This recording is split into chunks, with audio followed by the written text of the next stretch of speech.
Break के बाद एक बार फिर आपका बहुत बहुत स्वागत। बजट पर लगातार महाकवरेज जारी है। मोदी सरकार 3.0 का पहला ये बजट, वित्त मंत्री निर्मला सीतारमण 7वीं बार बजट पेश करेंगी। तो सवाल ये है कि आखिरकार किनकी उम्मीदों पर खरा उतरेगा, क्योंकि आज प्राइम स्टार वित्त मंत्री निर्मला सीतारमण से लगातार उम्मीद हर वर्ग कर रहा है। आज उम्मीदों भरा दिन है, तो आखिरकार किसानों की उम्मीद क्या पूरी होगी? क्योंकि किसान यही मांग कर रहे हैं कि जो कृषि व्यवसाय है वो अब घाटे का सौदा हो गया है। क्या राहत, क्या रिफॉर्म्स, क्या नई स्कीम्स यहां पर लॉन्च की जा सकती है? इसके साथ साथ युवा भी कह रहे हैं कि रोजगार सृजन पर खास फोकस हो, चुकी कई चुनौतियां भी देखिए मोदी सरकार के सामने है, चाहे वो महंगाई हो या फिर रोजगार सृजन, क्या उसको भी यहां पर साधने की कोशिश बजट के जरिए होगी। तो वहीं व्यापारी, खासतौर पर खुदरा व्यापारी, छोटे व्यापारी भी कह रहे हैं, एमएसएमई सेक्टर भी उम्मीदों भरी निगाहों से कर रहा है इंतजार।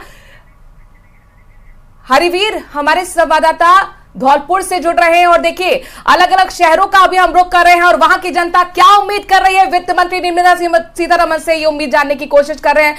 हरिवीर, आप मुझे लग रहा है कि किसी के घर पर हैं और घर पर भी एक बजट तैयार होता है जिसमें एलोकेट किया जाता है कि भाई शिक्षा पे इतना खर्च करना है, घर के राशन पानी पे इतना खर्च करना है, घूमने फिरने के लिए इतना खर्च करना है और इतनी बचत भी करनी है। बजट कुछ इसी तरीके का होता है। ये बजट जो है वो देश का बजट है, तो आखिरकार घर के लोग क्या उम्मीद कर रहे हैं?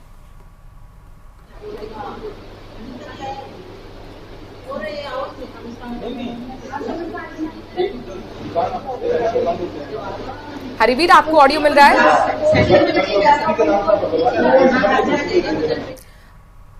हरिवीर तक मुझे लगता है आवाज नहीं पहुंच पा रही है।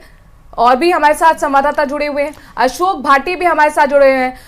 अशोक, जरा आपके आसपास अगर लोग हों उनसे बात कीजिए, क्या उम्मीद कर रहे हैं आज बजट से?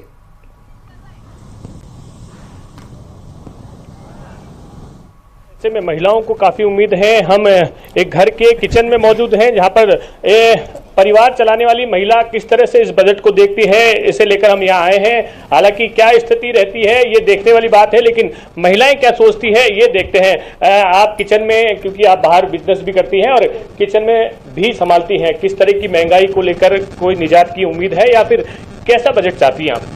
सबसे पहले तो जो भजनलाल जी ने हमारे बजट दिया है, केंद्र सरकार बजट पेश की, बिल्कुल अभी पहले तो धन्यवाद ज्ञापित करती हूँ भजनलाल जी को। उसके बाद में जैसे भजनलाल जी ने हमारे को राजस्थान में किया है, वैसे ही जो केंद्र में निर्मला जी सीतारमण है वो उनसे भी यही उम्मीद है, यही अपेक्षा है सारी महिलाओं को।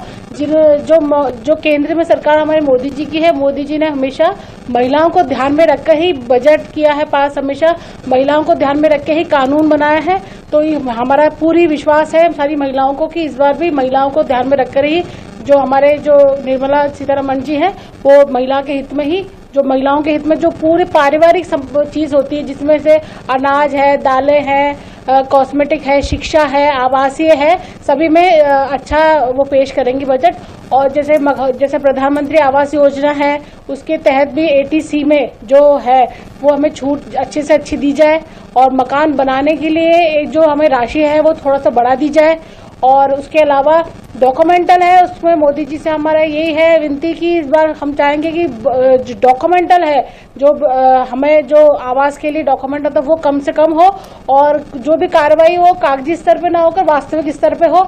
और महिलाओं को जो उद्योग के लिए ऋण दिया जाता है उसमें भी रेट ऑफ इंटरेस्ट जो बहुत ज़्यादा कम हो। और जो जैसे मोदी जी ने भारत आटा निकाला है, भारत दालें निकाली हैं, तो उसमें और बढ़ोतरी की जाए, जब भारत दाल के अंदर वैरायटी बन जाए ताकि बच्चों को अच्छा पोषण मिल सके, एक महिला अच्छा पोषण में ध्यान रख के अपनी पूरी रसोई को व्यवस्थित कर सके। और साथ में महिलाओं के हर एक वर्ग यही चाह रहा है, आजकल सभी सुंदर दिखना चाहती हैं, अच्छे कपड़े पहनना चाहती हैं, हर कोई यही चाह रहा है कि उसके लिए क्या कुछ खास इस बजट में होना चाहिए, क्योंकि रंजन लगातार जुड़े हुए हैं। ठीक है अशोक, समझ गए क्या चाहिए। हरिवीर हमारे साथ जुड़ चुके हैं। हरिवीर, सबसे ज्यादा जरूरी ये होता है कि कितनी दर के साथ ग्रोथ हो ताकि जो आपकी अर्थव्यवस्था है वो विकसित की तरफ बढ़ सके। और इसके लिए जरूरी ये है कि कृषि और माइक्रो सेक्टर में जो इनकम है उसको बढ़ाने की जरूरत है, क्योंकि आप जहां पर जुड़े हुए हैं तमाम लोग वहां पर हैं, आपसे रिएक्शन लेंगे। लेकिन अशोक हमारे साथ जुड़े हुए, फिर से अशोक की तरफ रुख कर लेते हैं। अशोक, आप कुछ बोलना चाह रहे हैं कि बजट को लेकर क्या और वहां पर लोगों की उम्मीदें हैं? जी जी बिल्कुल, युवा भी है हमारे साथ, जो महिला युवा हैं, किस तरह की इनको अपेक्षाएं हैं, क्या आप सोचती हैं किस तरह का बजट होना चाहिए, क्योंकि शिक्षा में आपको और बढ़ोतरी चाहिए होगी, किस तरह की सुविधाएं चाहिए होगी?